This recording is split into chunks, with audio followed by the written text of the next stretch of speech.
तुमने कभी उस जगह के बारे में सुना है जहां रात होते ही हवाएं भी खामोश हो जाती हैं और वहां कुछ अजीब सा माहौल बन जाता है, जहां तुम्हारी सांसें रुक सी जाती है और हर कदम पर ऐसा लगता है जैसे जैसे तुम्हारे पीछे खड़ा हो। यही था हमारा सफर, रामोजी फिल्म सिटी, एक विशाल और भूतिया जगह जहां हमने जो कुछ भी महसूस किया वह कभी भी भुलाया नहीं जा सकता।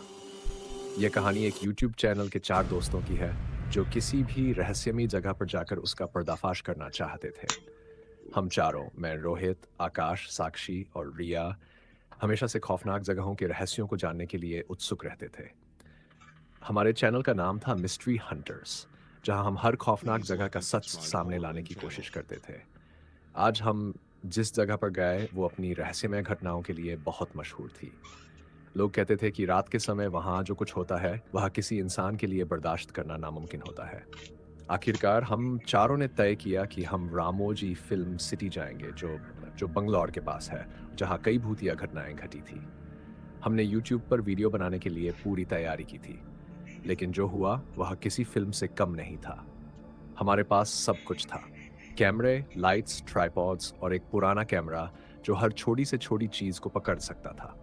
हम सब उत्साहित थे, लेकिन साथ ही दिल में एक अजीब-सा डर भी था।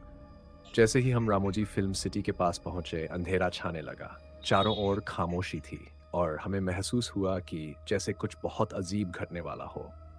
फिल्म सिटी का विशाल क्षेत्र हमें थोड़ा डरावना लग रहा था। ये जगह दिन में बहुत खूबसूरत और चमकदार लगती है, लेकिन रात के समय इसका माहौल बिल्कुल बदल जाता है। कहते हैं कि रात के वक्त इस फिल्म सिटी में किसी भी फिल्मी सेट पर कुछ अजीब घटनाएं घटती है। यहाँ काम करने वाले कर्मचारी भी रात को कभी अकेले नहीं रहते। हम सबने सोचा, हम आए हैं तो देखेंगे, क्या सच में कुछ अजीब है यहाँ।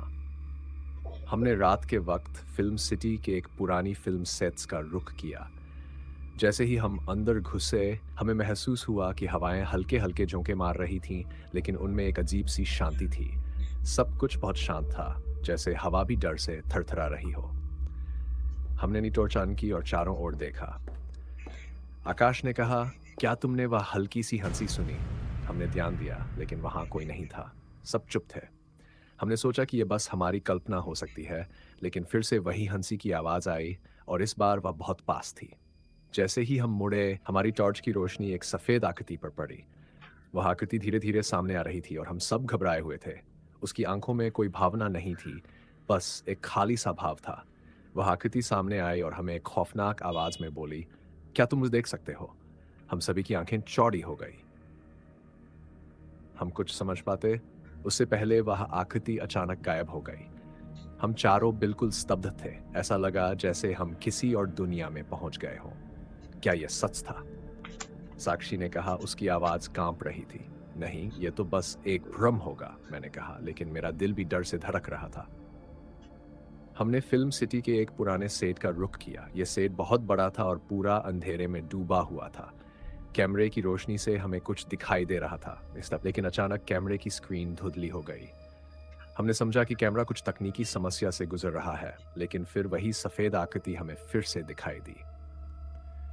साक्षी ने चिल्लाकर कहा, "यह वही है।" लेकिन जब हम सभी ने ध्यान से देखा, वह आकृति अचानक गायब हो गई। अब हम समझ गए कि यहाँ कुछ गड़बड़ जरूर है। कोई शक्ति है जो हमें देख रही है। हम डरते हुए आगे बढ़े, लेकिन हमारी टॉर्च की रोशनी लगातार कुछ अजीब ढंग से हिल रही थी। अब हवा भी बहुत तेज हो गई थी। हम यहाँ क्यों आ गए? रिया ने डरते हुए कहा। हमने सोचा कि हम भाग जाए, लेकिन तभी हम चारों ने एक भयंकर चीख सुनी। वह चीख हमें किसी पुराने महल से आ रही थी। जैसे ही हम उस दिशा में बढ़े, हमें एक पुरानी किताब मिली। किताब में लिखा था, "यह आत्मा मीरा रॉय की है, जो एक समय में फिल्म सिटी की निर्माता थी। उसकी आत्मा आज भी यहाँ बंधी हुई है।" हमने और किताब के पन्ने पलटे और एक खौफनाक सच सामने आया। मीरा रॉय की मौत एक धोखे के कारण हुई थी।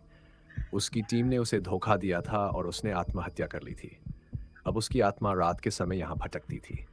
हमने महसूस किया कि अब हमें मीरा रॉय की आत्मा को शांति देनी होगी ताकि वह इस जगह को छोड़ सके। हम सब ने मिलकर एक तांत्रिक विधि से उसकी आत्मा को शांति देने का निर्णय लिया। हम उस कमरे में पहुंचे जहां हम पहले बार उसकी सफेद आकृति को देख चुके थे। हमने उस जगह पर दीपक जलाए और मंत्र पढ़े। अचानक हमें महसूस हुआ कि कमरे का माहौल बदल गया। कमरे में ठंडक बढ़ने लगी, जिस तरफ और चारों ओर अजीब सी धुना सी बन गई। हमारे पास खड़ा एक बड़ा सा आईना कुछ धुंधला सा दिखा। हम सब ने डरते हुए आईने में देखा और पाया एक सफेद आकृति हमें देख रही थी, लेकिन इस बार उसकी आंखों में घृणा नहीं बल्कि एक अजीब सी शांति थी। तुम मुझे देख सकते हो? वह धीरे से बोली। हमने चुपचाप सिर झुका दिया और वह आकृति धीरे धीरे गायब हो गई। उस पल हमें महसूस हुआ कि मीरा रॉय की आत्मा को आखिरकार शांति मिल चुकी थी। जैसे ही उसकी आत्मा ने इस दुनिया को छोड़ा, पूरी फिल्म सिटी में एक अजीब सा सन्नाटा छा गया। जब हम सब बाहर आए, सूरज की हल्की रोशनी धीरे धीरे चारों ओर फैलने लगी थी। न अब वह सफेद आकृति थी, न ही डरावनी आवाजें। हर तरफ बस शांति थी।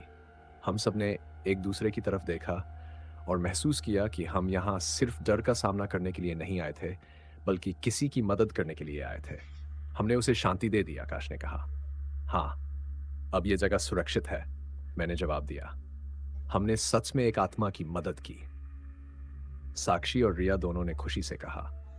हम चारों मुस्कुराते हुए फिल्म सिटी से बाहर निकलने लगे। उस वक्त हमें एहसास हुआ कि कभी-कभी डर से बड़ा काम किसी की मदद करना होता है। यह कहानी एक ऐसी भूतिया जगह की है जहां हमें सिर्फ डर का सामना नहीं करना पड़ा, बल्कि एक आत्मा की मुक्ति का अवसर भी मिला। रामोजी फिल्म सिटी ने हमें यह सिखाया कि हर डर और रहस्य के पीछे एक कहानी होती है। कभी-कभी उन कहानियों को जानने के लिए हमें अपने डर से लड़ना पड़ता है।